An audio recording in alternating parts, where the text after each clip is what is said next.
Welcome back to WagerTalk.com. I'm joined in studio today by close friend Gil Alexander. You may know him from Beating the Book podcast, the Megapod.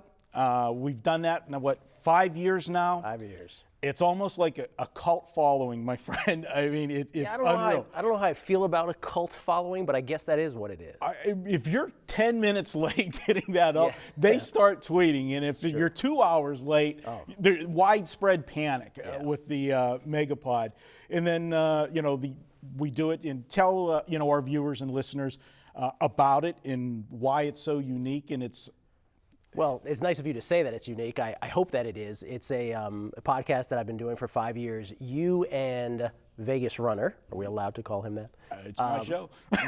we do a show called the Megapod during football season, which is every Thursday, every week of the football season. That episode, that series within the Beating the Book podcast is particularly well received.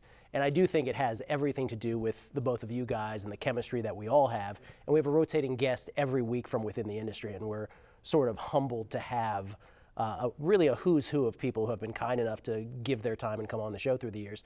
And then I do it year round too, baseball and some other horse racing shows, golf. So it's a year-round thing, but football really is the flagship, and the Megapod specifically. Well, you're more known as a baseball handicapper. You've had, phenomenal baseball seasons, but we're going to talk about in a little bit here something else that you're more well known for in the last few years. Wonderful. Hey. You want to be known for something, you know? This is what it's come to. But baseball, you're a big sabermetrics guy. You delve big into the numbers, and you've had great success with it. And, there's many times that, I'll send you a text and say, hey, I got this one big tonight. What side are you on? You want to get that little confirmation a lot of times. And, I appreciate that I get a text back. Oh, stop it. That's not even true. Of course you get a text back. That's so not true. I said I appreciate you get a text back. But, baseball's been your first true love, passion, next to RG3. But, right. I hear that. Thanks for bringing that up. Yeah, I hear that relationship's a little bit on rocky ground. But go ahead, still tell good it. by me. Yeah. So no, I do baseball for Dr. Bob Sports. I was the first person that Dr. Bob ever had do picks at his site besides himself. And as the years have gone on now, he has added a basketball guy who's doing great, and football not so great. But I'm honored to be part of that team.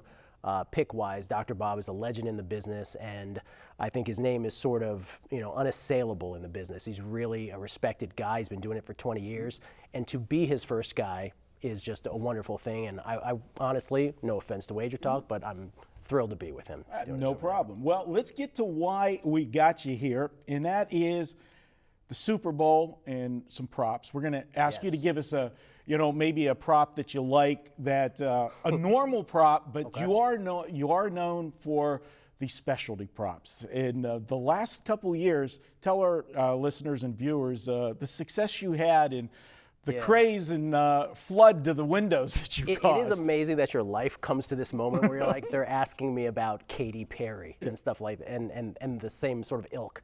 But 2 years ago on the Megapod, we do these novelty props, and we go offshore and try to find one that is exploitable. And 2 years ago, I happen to be a big Bruno Mars fan. Judge me. I was going to say, yeah. I love Bruno Mars. Mm-hmm. So Bruno Mars was wearing his hair naturally. He's wearing hats for a series of months.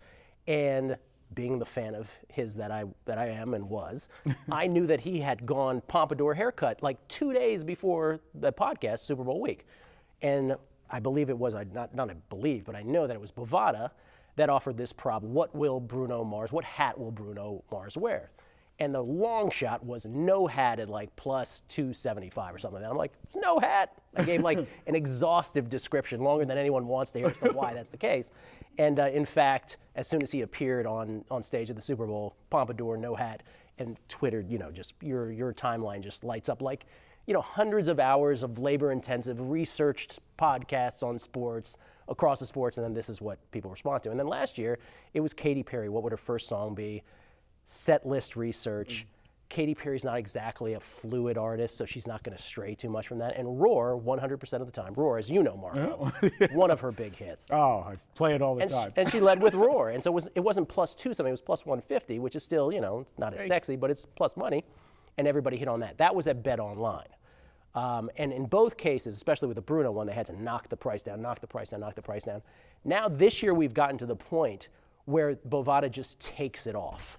So we talked about, I don't know if you want me to launch into this. Go ahead right now. So they're waiting with bated breath for this. I'm sure. Dr. Bob's, as soon as I get home, it's going to be like, were you doing a Coldplay prop or something? Yeah, it was. So this year it's two-pronged. It's the most exploitable one is actually not available to U.S. customers, in my opinion. At Sports Interaction, there is a prop, an over-under on how many people will sing during the Super Bowl halftime show. This is very important stuff, I'm sure. Everyone's taking it this way. So at 3.5, we already know Chris Martin from Coldplay is going to sing. Bruno Mars is going to be there, already announced. Beyonce is going to be there. So that's 3 already. But this is Super Bowl 50, and the NFL is trying to make a splash. So I have a feeling Jay-Z is going to show up. He's not singing, though. He's a rapper. But I think Rihanna, I think there's a whole bunch of people. So we only need one more person to sing. So the over at Sports Interaction, which was at +150 at the time of the podcast, it's now +120, but they at least still have it up. So for U.S. listeners, and we have a lot, and Bovada just basically couldn't deal and they took it off, was which will Coldplay's first song be this year? And so I hate to bore you with this, but again, exhaustive research, Adventures of a Lifetime is the chalk at +200. That's a song that isn't as well known to people as some of their other hits, and I don't think they're going to start their Super Bowl set with something that's not as well known. There's a 10-to-1 long shot called Head of Dreams, which is how they start all their concerts. But it's a U2-ish sounding song. If you're a Coldplay fan, you'll go to see Coldplay for that sound, but they won't start a Super Bowl set with that. It's just not catchy enough.